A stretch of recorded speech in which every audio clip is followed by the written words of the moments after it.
Hello and welcome. This is your Coach Keya on your favorite show, the Be Happier podcast at the Crossroads. We are having another crossroad conversation with my dear friend over here. She's as wild and as creative as me, if not more. Maybe because she's younger, she can kick it up a notch more than me. Phoebe Camilletti, she's a speaker, she's a coach, she's a writer, she's an artist, she's a poetess, and she's so much more. So, in your own words, Phoebe, why don't you let our audience know right now who you are? Thank you. And truly, thank you so much for wanting to talk to me today. I just feel so happy and blessed to be able to have conversations with people like you who clearly understand, who understand the importance of development and creativity and kindness. Really, like that's one of the things that really draws me to you and to this podcast. It's the ability to connect. So for all of you listening, as she said, I'm Phoebe, and my message is one of creativity. I just have a very, very deep, profound desire to help people see themselves as creative, especially when that's not something that they're used to in their lives. And I use a variety of ways to do that. So as a speaker, that is my main message. As an artist, as a writer, it's all different, just different ways I feel of coming into that place of creativity and empowerment so that you feel like you're a creator in your own life. That's what's really important to me. Mm-hmm. So, I heard you say a few things, and I'm writing them down so I don't miss on them. The three things that made me really say yes to you when you said you wanted to be on the podcast and engage in this conversation was the kindness, the connectivity, because we are all connected. No one is isolated. No one is an island in the stream. But we are an island, but in a stream. So that's how we connect. We stay in the flow. And empowerment. That is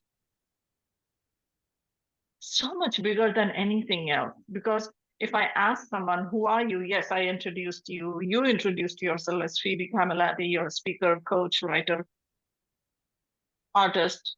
I know you're a daughter, you're a friend, you're a sister. Someday you might be a parent, and aunt, whatever, we are so much more than the sum total of our hearts. So can you say something about that? Because when you are not empowered, this is what I believe, myself included, to be, when I'm not feeling empowered, I'm being a victim. I'm being a victim in my own story, and that's no fun, right? So how you, as this artist, this creative person, help someone pull out their creativity, help someone connect with the creative one within us, because that is also a part of everyone out there. So take us. Okay. How you do that for others. I love it. I love it. Thank you. And thank you for picking up on those words that you mentioned, because I think they're so important. And I'm glad that that connection was made. So I guess I'll go first to the connection part, because what you're saying is exactly right. It's like one way to look at it, right, is that we feel like our identities are separate, or we feel like there are parts of ourselves that are disconnected. And because of that, and for other reasons as well, that makes us feel like it's hard to connect with other people in the way that we want. Like all of us are longing for that really sincere connection. But especially if there's parts of ourselves that are disconnected, we feel like we can't get there and we feel stuck and we feel disempowered, we feel helpless. And for me, the lens of creativity is the way of coming back to this place in ourselves of, you know what? I do have something to say. I am whole. I am worthy because my creative presence in this world is different than literally everyone else's creative presence in this world. And it's not to say like, oh, I'm special and like other people aren't special because of this, but it's a true acknowledgement that when we allow that connectivity to happen within ourselves, the connectivity of creativity, we can really start to see ourselves as a contributor to our own life, a contributor to others' lives. And it really, I think, to come back to your question, part of it starts with this belief that, you know what, even if I'm not feeling confident, even if I'm not feeling sure of my purpose, maybe I can take steps to acknowledge that, that I am creating this in my life. I don't care if you're a lawyer. I don't care if you're a counselor. I don't care if you're a writer. Whatever it is a creative act because the sheer act of being alive is creative. And my belief is that when you start to embrace that in different ways, that's when you can find this wholeness and that's when you can start to connect better with other people as well. So embracing it in different ways, it's embracing it in a unique way that's right for you right now. So it goes into intentional living. It really is that. And when you talk about the wholesomeness, as a Buddhist, I'll tell you, that's what Buddha taught us, to say no to suffering and to say yes to wholesome lifestyle. And the leap is like huge, when you are staying from this like, I can't, somebody, I'm just a poor boy, nobody loves me kind of state, to getting into this place of like, I'm so empowered and so wholesome that I'm not only being the light in my life, I can be the light in your life too. You become the beacon of your circle of influence. And that is possible when you integrate all these parts of you. Because you have the light in you, you also have the shadow in you. And as long as we are trying to run away from the shadow of who we are or who we think we are, because we don't even want to face it, guess what we do?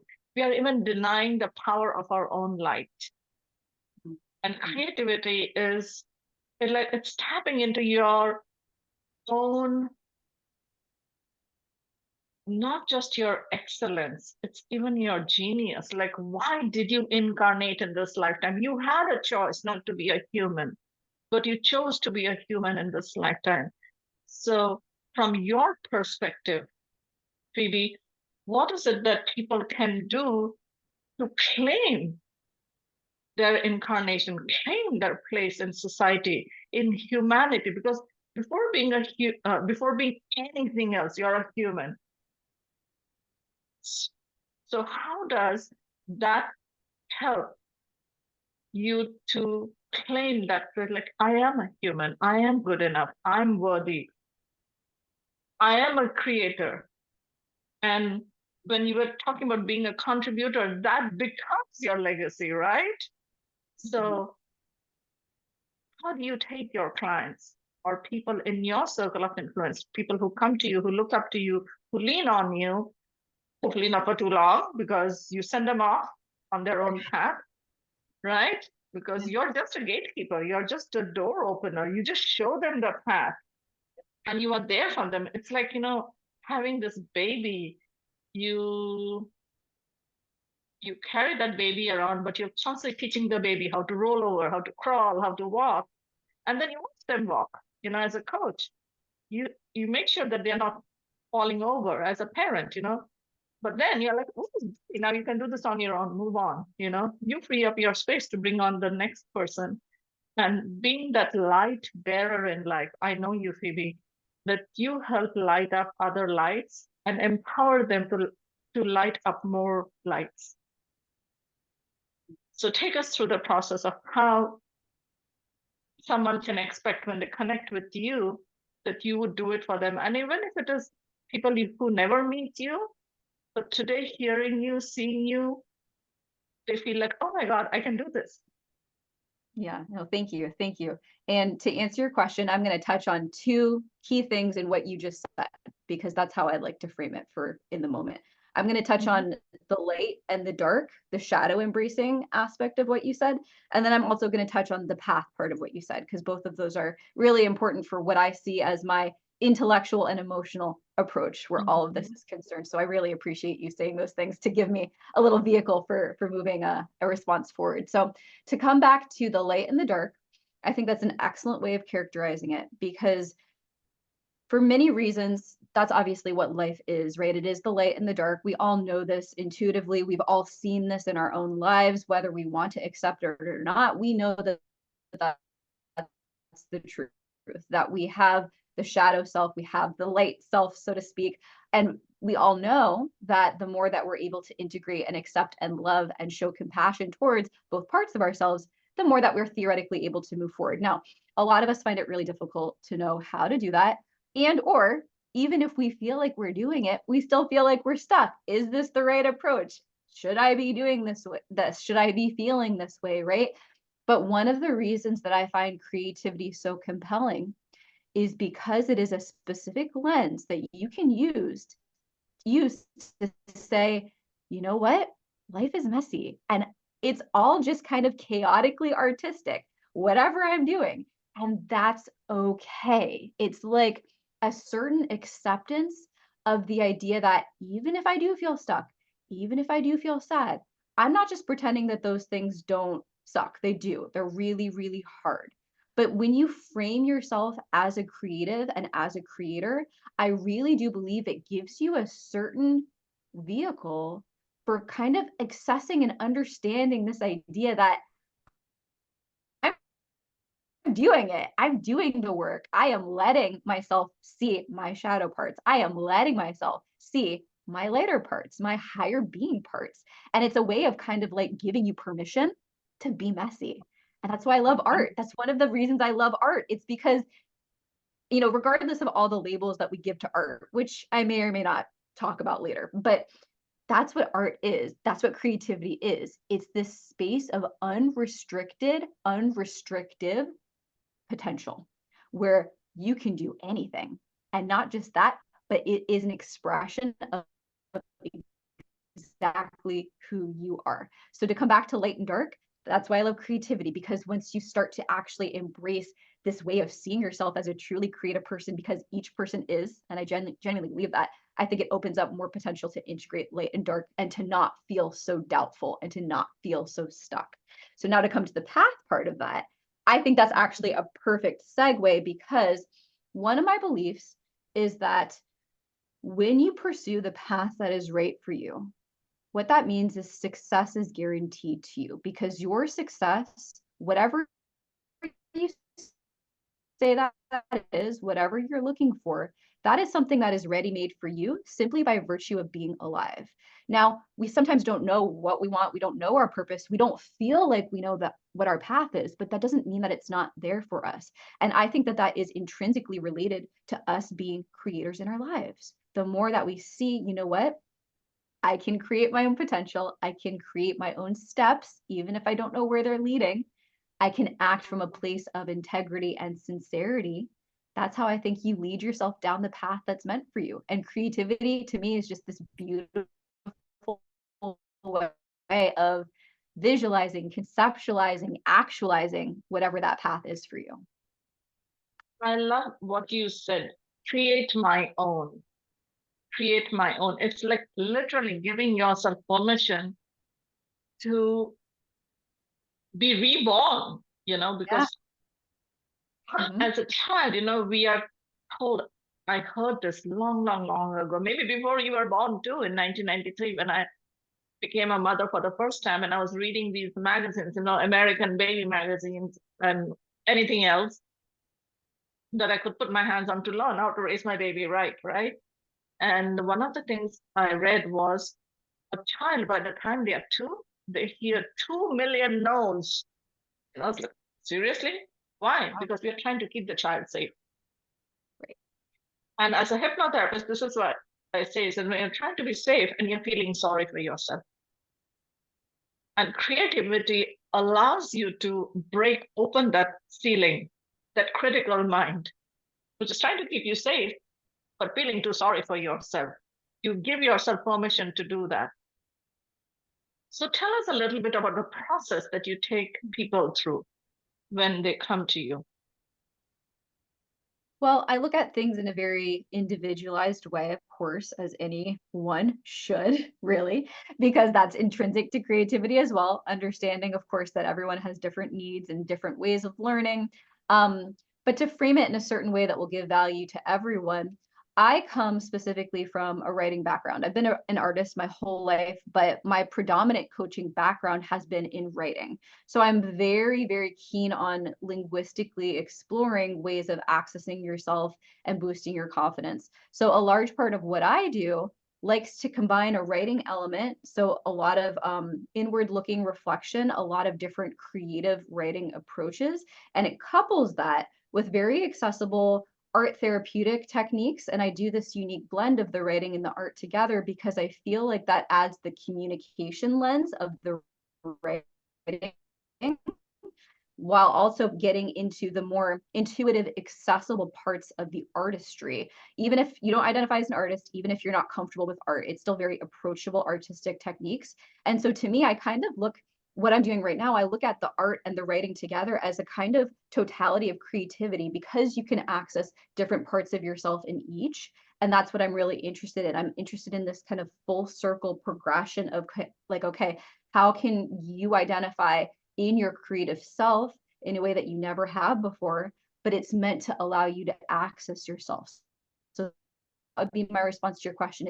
It's a visual art component coupled with the writing component, very individualized, very hands-on, and it's accessible. It's not intimidating. It's very step-by-step, just to kind of allow you to grow and heal in ways that you're not used to doing because most of the time you don't use a creative kind of modality to do that. So what I'm hearing you say is like you hold space for a bud to bloom and become a full-fledged flower, fragrant, beautiful, soft, innocent, sweet. I appreciate that. Yes. Yeah, yeah. When you were saying that, I was like, okay, this is what she does. I'm like, oh my God, I need to work with her so she can just put the timer on and say, Keya, here's your 1 hour. Go be yourself, right? Go be you.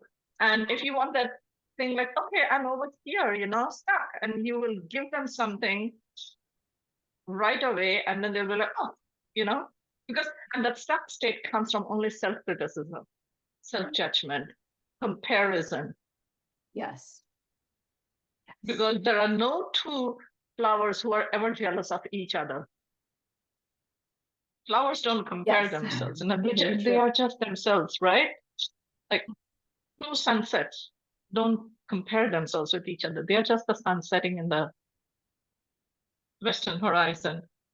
And communication is the key to self-expression. Mm-hmm. And it doesn't have to be like what someone says for you, because I have a friend who's in her 70s, maybe right now she's in her 80s, because I have known her for so long. Maybe not, maybe she doesn't want to say that, but she has been, she's a PhD, I think, so she's one of the psychotherapists, and she worked with a lot of veterans because that's what was her work, is traveling the world. And because America has our soldiers all over, and she would be there working with them. And I met her here in California. I actually met her on a writing retreat. Nice. And Nice. she writes children's books. She writes books for kids. And when I visited her office, it's in Nipomo, California, she had this. So I was expecting a recliner or a couch or something. And she had this nice room, which was as colorful as this, if not more. And she had this art therapy. So even grown-ups get on the floor. I said, oh, so you do this with kids? She says, no, grown-ups. Older people, like veteran people. They come and sit on the floor and play with the sand and play with the clay and play with rocks and play with stuff, Yeah. It's like, wow, really, you do this? And she says, yeah, this is what I do. And I mean, it's not everything she does. That's part of what she does. But can you believe a soldier defending your country in a foreign land? Yeah. And this little thing that she gives them an hour, maybe once a week, maybe 2 times a week, maybe 3 times a week, whatever. And they, like that kid who never got to play and always had to grow up, Yes. gets to be a kid. Yes. Yes. And they can go home and be a responsible spouse, a partner, a parent, a contributor in a society, draw an income, pay their taxes, all just by being okay with the kid within. Yeah. So some of the things you said, let me go back and ask you to, chaotic artist, artistry. And of course, one of the things that I help my clients with is this acceptance, because there's two forms of intelligence, or two forms of mind. There are many forms of intelligence, but the mind, when we're just talking about the mind, we talk about the thinking mind and the feeling mind. And the thinking mind is our frontal cortex, which is like, rationalizing, applying logic, analyzing, deciding, you trying to use the willpower. But the feeling mind is like, like when we say, I get it, but have you really embodied it? The feeling mind. And that's where that acceptance happens. And then the reframing. And when you said that I am doing this, and that I and am, that I is bold capital letters, all caps, and even the am. It's like A and M, like YMCA. I'm feeling like one of those, I am, I am, I am. And once you get into that I am state, you can really declare who you are.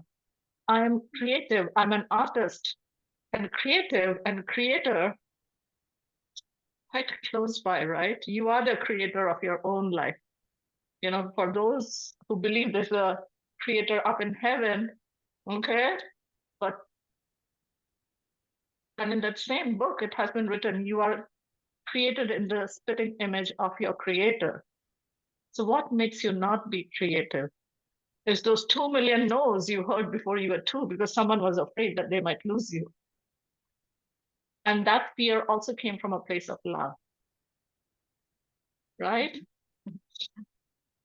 So tell us a little bit more about empowerment and giving permission to be messy, or anything else that's coming up for you. Thank you. And I hear you on all of that. I think you made some excellent points about the creator idea, and I loved what you said about the flower. So I might come back to that, but I think I'm going to start by referencing what you said about the veterans being given permission to play, and then I'll kind of move more towards your question, because it's directly related. To me, what that brings up for me is this idea of, I think that so many people hold a belief that creativity, and specifically art, is a waste of time. We have the whole societal narrative of the starving artist for a reason. And there's a lot of different ways I could unpack that, but I think one of them is we're afraid to see our own light. We're afraid to get messy. We're afraid to accept that something might be different than the scripted narrative that society has given to us, which I respect. It's very difficult to just shrug off labels and shrug off expectations and do something different. It's very difficult. But to be able to hold space for people who have experienced some of the most gruesome and challenging things that you can experience in life, veterans, I mean, I would argue that we are not wasting time with creativity. I think we're wasting our time not allowing creativity. That is the true waste of time. That is the true thing that is frivolous, so to speak. People think that creativity, oh, like, why would I do that when I have a million things to do? The million things to do, I would argue, are more frivolous than you allowing yourself to get messy, to use your phrase, and to allow yourself to begin to unpack, who am I? What are these things that I've been running from about myself? Who do I really want to be? What do I really want to get out of my life? And art is just one way that you can embrace those things. So to play, that is the essential thing. It's not to do all of these other things. So that's what comes up for me when you say, like, what does it mean to get messy, or why is that valuable? It's like, even veterans, and especially veterans, because they need it so much more than all of us already do. We need it a lot. Normal people who don't experience those kinds of things, but they need it even more. They need it more because they need that ability to return to themselves in whatever way and to grow and to heal from that. So that's the permission. It's like, you either choose to start to accept that the real frivolous thing is not embracing your creativity, or you don't. And that's fine, because this is going to reach you wherever you are in your path, and everything is as it's meant to be. That's what I believe. But I will say that within that, the more that you can just start to shift a little bit towards, oh, maybe I am actually creative and I didn't think of it. That's when we actually, I think, open up more potential for ourselves. And when we are talking about veterans, like I'm a mother, I'm 58 years old. I have been through a lot of PTSD, unintentional by my own caregivers, by my partner, my kids, like you're constantly doubting yourself, the school system, the marriage institution, all of the above. It's I doubt there is a person on the planet who has not had any trauma. So we are Yes. all veterans of our own life. This Oh, like, trauma begins at birth. You know, you are either squeezed out through that 10-inch or 10 centimeters, not 10 inches, it's a 10-centimeter hole. It was a non-existent hole, and the baby had to squeeze itself out of it. And then guess what? Clip right away. And the baby has to hung upside down and they have to cry. And if they don't cry, I'm already falling, with that energy that I'm getting into. That is birthing trauma. Or if it was a C-section, you just cut the mom open and the mom is almost unconscious, or maybe she is. I never had a C-section, so I don't know. And yank the baby out of it. Like, what? That's sick and nice. And this was trauma begins at birth. So if mhm, we give ourselves permission to generalize it, everybody has trauma. You know, mhm, everyone has gone through it. So, and the only way you fill yourself up is through music, through poetry, through art, written words, spoken words. I'm a writer. I know it's a cathartic process. Every morning I write. When I don't write, I know how crazy I am. So I do write. Singing, dancing, movement of the body, whatever. People, give yourself permission just to love yourself, just to mhm, love you. And when you can do that for you, guess what is the signal you're sending out into the world? That others also have permission to love you back, and you attract people who love themselves, and together you have a loving face that wholesomeness and not the suffering, right? Yeah. yes, So, yes. so as we wrap up today, Phoebe, I know we will have many more conversations because we can zone in on so much. Would you like to tell us a little bit about how you got started in your journey? Oh, absolutely. Yes. Thank you.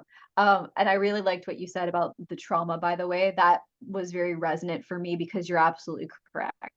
Like we all have these experiences, and sometimes we tell ourselves they're not traumatic or we tell ourselves they don't matter, but they do because we're all human and we all deserve to go through that and examine that and heal from that. And that's what art allows us to do, like you're saying.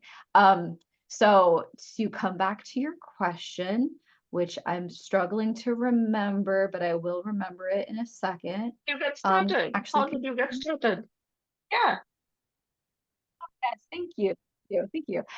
So I got started when I was a teenager. I would just write a lot of poetry. That's what I started with specifically. But I was also a violinist starting in elementary school.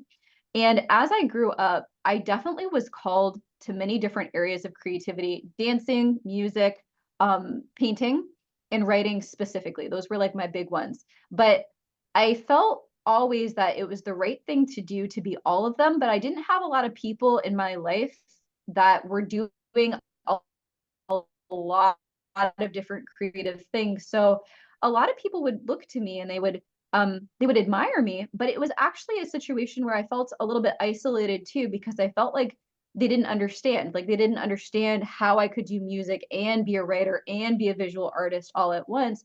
So I say this to say that the more, like you're saying, we let our light shine and inspire others, the more that we make it okay for everyone to understand you are not just this or just this or just this. The more we allow ourselves to fully express it, the more we give other people permission. Like, yes, I truly believe, and that's why I'm doing what I'm doing right now. I believe that you can be any kind of creative that you want. I can be a dancer and I can be a painter and I can be a poet and I can be a novelist.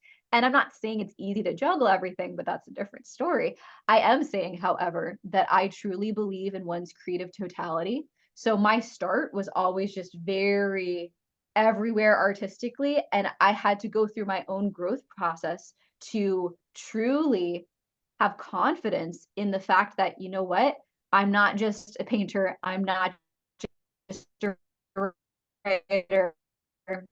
I'm sorry, I can't box myself in because that's not true to me. And so that's one thing that I'm hoping to encourage other people to do as well. Yes, not to box yourself, set yourself free from the shackles, from Yeah. any form of Yeah. pain, and artistry, art in any form, whether it's knitting, crochet, weaving, cooking, gardening, whatever. You're adding beauty into your life, you're allowing beauty in your life, you're creating beauty around you, and it's only for you. And that light will attract other light beings, because everyone is a being of light, every being is a being of light, but it will somehow give them permission to shine through too. So just do that, and don't restrict yourself. And another thing you said, and it's about returning to yourself. It's returning home. It's returning home.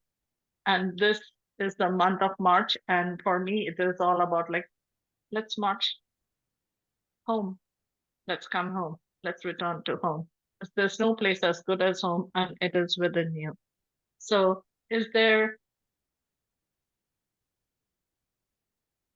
can you see me now?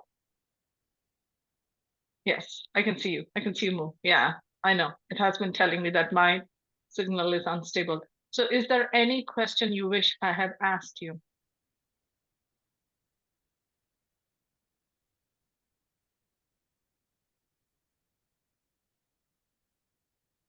I can't hear you. I'm sorry. You can't hear me? Can you hear me now? Okay. Yeah, let me put it over here. Now I can. Okay, it's raining over here. Is there any question you wish I had asked you? No, I think that this has been amazing. And this is a very, I think, good conversation in the sense that I think it's like a good amount of thinking. It's a good amount of spirit. It's a good amount of energy. It's like digestible. So I think I'm very happy with that overall. But thank you for asking me. Okay, so anything you would like to tell our listener or audience or viewer right now? Yes, I would like to say that you are truly creative in your own beautiful way. Even if it doesn't feel that way, that doesn't mean that it's not true. You create every single day, regardless of what your job is or what your titles are for yourself, what titles other people give you. Just if you want to, I would encourage you to think about the things that you actually create every day, whether that's a relationship with someone, whether that's a certain email that you crafted really well and someone responded and they said, "Oh, I didn't think about it that way," right? Everything is creative. So I would just give yourself some consideration, give yourself some grace. And just the more that you're able to deepen into that idea of like, you know what, I am a unique creative, I think the more fulfilling that you can find that idea to be. So, and with all that said, I humbly bow to the love and light that is you, and see us doing so much Yes. more good in this world. Thank you. Lots of love. Thank you. Thank you so much.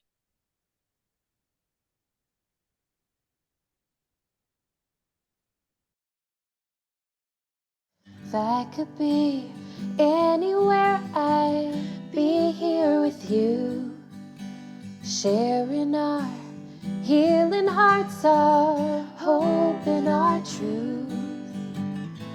Joy overflows here at the crossroads.